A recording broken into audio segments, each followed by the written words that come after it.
तुम्हारे दादा का नाम किशन लाल है, किशन लाल का बेटा बाद में कन्वर्ट हो गया और तुम पैदा हो गए उस घर में, ठीक है? तो जैद, हामिद और नाम ऐसे ऐसे लंबे चौड़े, लेकिन बेटा तुम तुम हो तुम हो किशन लाल की औलाद। यानी छितरपोला हुआ था कोई आज से 5-6 साल पहले जब वो उधर सऊदी अरब गया था, तो उसी तरह समझा 200 कि वहां पढ़े पे थे, 200 अच्छा पढ़े थे मैंने सुना है। हाँ, 200 पढ़े। वापस जब ये पाकिस्तान आया, बोला कि जैद हामिद साहब अस्सलाम वालेकुम। वालेकुम सलाम, तशरीफ रखिए। तो जैसे ही बोलते थे तशरीफ रखिए तो उसकी रूह कांप जाती थी, औंधे मुंह लेट जाता था, क्योंकि इसकी तशरीफ कर दी थी शेखों ने लाल। सऊदियों से इस्लाम को पहले छीना तुर्कों ने, फिर तुर्कों से इस्लाम को छीना मूर्खों ने। तो ये जो मूर्ख है आपके यहाँ के, वो ये सारा वो सऊदी को बता रहे हैं, मोहम्मद बिन सलमान साहब को बता रहे हैं। पूरी दुनिया के मुसलमानों को मैं एक मैसेज देना चाहती हूँ कि जिनको भी प्रॉब्लम और आपत्ति है स्मृति ईरानी जी के सऊदी अरबिया, मक्का मुअज्जमा और मदीना मुनव्वरा जाने से, वो हज करने ना जाएं, कोई जरूरत नहीं है जाने की। Welcome back to Prime News. India's Women and Child Development and Minority Affairs Minister Smriti Zubin Irani recently made headlines with her visit to Saudi Arabia, causing a stir among some radical Muslims. The visit drew attention as it marked the first time a non-Muslim delegation, including Hindus and Sikhs, was led to Medina, the second holiest city in the Islam. Now comes our favorite Jaid Hamid, referred to as Lal Topif, a self-proclaimed Pakistani defense expert and reportedly associated with the Pakistani ISI. As usual, his hatredness towards Hindus and India. The most spiritual trouble that has happened to me is that in the past days, Saudi government, Hindus, Sikhs and dirty Mushkins were invited to visit Masjid Nabi. Masjid Nabi Sharif doesn't belong to the fathers of the Saudi government. This is the faith of the entire Muslim Ummah. In a video widely circulated on social media, he questioned why the Muslim world remained silent on this matter, emphasizing the significance of Masjid Nabi in the faith of the entire Ummah and the position of Sayyid Rasulullah. Ironically, Jaid Hamid has a complex history. He was once sentenced to 8 years in jail and 1,000 lashes by a Saudi court for criticizing Saudi government. His own ancestors were Hindus, with his grandfather bearing the name Kishan Lal. Today he finds himself lecturing Saudi Arabia about Islam, creating an intriguing irony. Stay tuned as we explore the discussions in the Pakistan media surrounding Jaid Hamid's statement on this unique and complex situation. Thank you. आनी तकलीफ मुझे जिस बात की हुई वो ये कि पिछले दिनों सऊदी हुकूमत ने भारत से हिंदुओं, मुशरिकों, सिखों और गलीज तरीन नजस मुशरिकों को बुलाकर मस्जिद नबी का दौरा करवाया। इन्ना लिल्लाहि व इन्ना इलैहि राजिऊन। मस्जिद नबी शरीफ सिर्फ सऊदियों के बाप की तो नहीं है, ये तो पूरी उम्मत की इमानत है, सैयदी रसूलुल्लाह का मकाम है। पूरी मुसलमान दुनिया खामोश क्यों है इसके ऊपर? किसी ने सऊदियों को चैलेंज क्यों नहीं किया? को पूरी दुनिया में कोई मुसलमान आलिम दीन भी नहीं है जो खड़ा होकर कहे कि ये जुल्म तुम क्यों कर रहे हो और तुम कैसे कर सकते हो और तुम्हें हक नहीं है और तुम सईदी रसूलुल्लाह के खिलाफ जा रहे हो। कि हमें वो सऊदी अरब से शिकायत करने की भी हिम्मत नहीं है, लेकिन हमें साथ साथ चाइना को भी कुछ कहने की हिम्मत नहीं है कि वहां पे अगर चाइनीज मुस्लिम्स के साथ कुछ हो रहा है या उइगर मुस्लिम्स के साथ कुछ हो रहा है तो हम उस पर भी आवाज नहीं निकालते।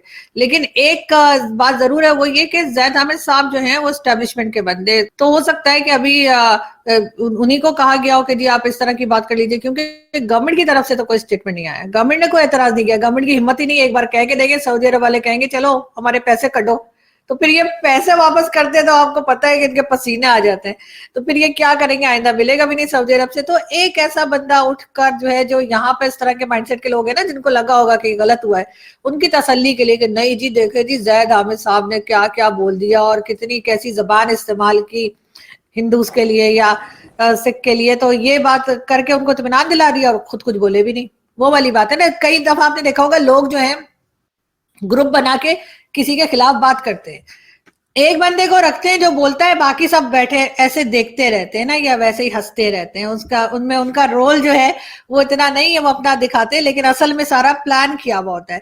तो इसी तरीके से जैद हामिद साहब से वीडियो बना दो, क्योंकि उनकी प्राइवेट वीडियो है वो, उनके अपने चैनल के लिए, वो उन्होंने बना दी। उन्होंने सऊदी अरब को बुरा भला भी कह दिया, भारत को भी बुरा भला कह दिया, सऊदी अरब को चैलेंज भी कर दिया, तुम्हारे बाप का नहीं है मक्का मदीना, इस तरह करके उन्होंने बोल दिया।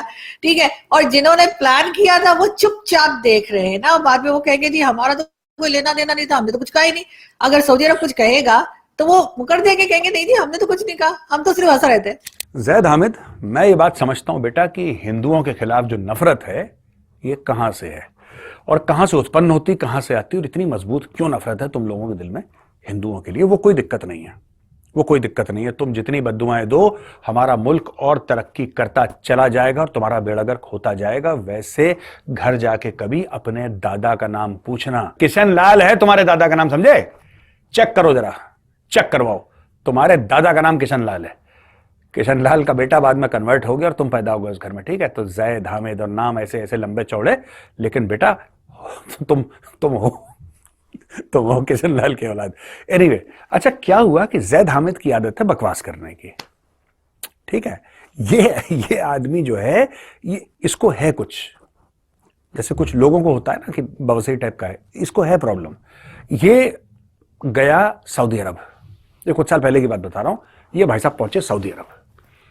सऊदी अरब पहुंच के सऊदी अरब को मुसलमान बनना सिखा रहे थे कि तुम कैसे बेहतर मुसलमान बन सकते हो, तुम में क्या कमियां हैं, तुम में क्या कमियां हैं, तुम किस तरीके से कमियों को दूर कर सकते। ये क्योंकि ये आदमी है ऐसा, ठीक है?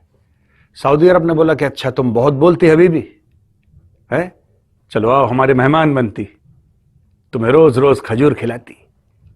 तो शेख ने पकड़ के उसको जेल में डाल दिया, 8 साल की जेल, और बोला कि अंग विशेष पे 1000 कोड़े पड़ेंगे। और भाई साहब इसको कोड़े पड़ना शुरू हुए अंग विशेष पे, तो ये ऐसे, ये देखिए, ये बंदर की फोटो नहीं है भाई, ये जैद हामिद है। सऊदी अरब की जेल में मार खा खा के ये ऐसे ही हो गया। तो एक जमाना था जब वापस जब ये पाकिस्तान आया, बोला कि जैद हामिद साहब अस्सलाम वालेकुम। वालेकुम सलाम, तशरीफ रखिए। तो जैसे ही बोलते थे तशरीफ रखिए तो उसकी रूह कांप जाती थी, औंधे मुंह लेट जाता था, क्योंकि इसकी तशरीफ कर दी थी शेखों ने लाल। अच्छा, ये बंदा है गजवा हिंद, जो कि सबसे बड़ा झूठ है, गजवा हिंद सबसे बड़ा फ्रॉड है। कोशिश कोई भी करे, किसी भी किताब में कुछ लिखा हो, तुम क्या गजवा फजवा करोगे यार, है? गजबे के लिए पैसे चाहिए, और गजबे के लिए क्या चाहिए? हिम्मत। बात करते हो गजवाए हिंद की, ये जैद हामिद अक्सर कहता है गजवाए हिंद, गजवा। किसने रोका भाई तुम्हें, किसने रोका है? एक दिन सारी आलम इस्लाम की फौजें आएंगी और वो गजवाए हिंद करेंगी। कपिल शर्मा की शो देख लेना, आएंगी गजवाए हिंद करेंगी। तुम्हें रोका है किसी ने? आ जाओ भाई, आ जाओ, अट्टा पे ही पिटोगे तुम बेटा, तुम गजवा हिंद बाद में करना। अट्टा में पता लगा मोबाइल छीन लिया, तुम्हारा चेन वेन छीन ली, ठीक है, और लपड़ वपड़ और मार दिया तुमको।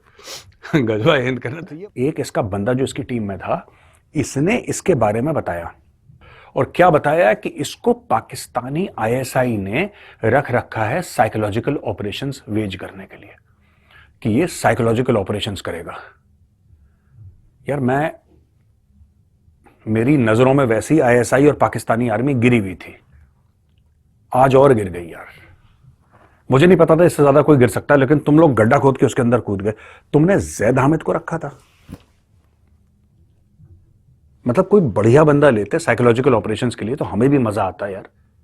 कभी कभी बड़ा दिल दुखता है यार कि अपना दुश्मन जब हल्का निकलता है ना। ये एक दिमागी बीमारी है, ऐसा गलत तरीके से इस अवाम की सोशल कंडीशनिंग की गई है। इनको दूसरे साइड की आर्गुमेंट देखना तो क्या, इनको बताया ही नहीं गया कि दूसरे साइड का आर्गुमेंट को भी देखा जाता है। कभी कभार देखते हैं कि उनका क्या आर्गुमेंट है। तो बहरहाल ये होना था। सऊदी अरब ने भी MBS, अब हमें पता चल रहा है वो दूसरी डायरेक्शन में जाना चाह रहे हैं, तो MBS ने हाथ हटा लेना है। MBS एक बड़े एक यंग आदमी है, अगले 30 साल तक हुकूमत करेगा। उसका विजन जो है मॉडर्निटी की तरफ है। मुझे तो लगता है वो हमारा ही बंदा है, एक्स मुस्लिम एथियस्ट ही है। उसने तो 98% हदीसों को कह दिया छुट्टी करा दो। हिंदू औरत को, वो हिंदू औरत जो बेचारी बीजेपी की है, वो इंडियन मुसलमानों के लिए उधर गई कि कोटा जो है, कोटा बढ़ा दे जिसको इंडियन गवर्नमेंट सब्सिडाइज करती है, इसलिए वो वहां पे गई और उसके पीछे पड़ गए। MBS को खूब पेला इन्होंने, गालियां दी, चैनल बने कि तुम लोग ट्विटर पे, उस पे भी MBS को पेला गया। मुसलमानों का, इंडियन मुसलमानों के हज के लिए वो गई वहां पे। तो ये पागल लोग हैं, बैकवर्ड, शाह से ज्यादा शाह के वफादार, सऊदियों को बता बता रहे हैं इस्लाम क्या है। और MBS बहरहाल मुझे नहीं लगता वो कोई कट्टर मुसलमान किस्म का आदमी है, उसने सारे वहाबियों को पहले काबू किया हुआ, उसने सारों की गिच्ची कुट रहा है वो, और शायद है तो वो किंगशिप डिक्टेटरशिप ही है, लेकिन शायद इसी तरीके से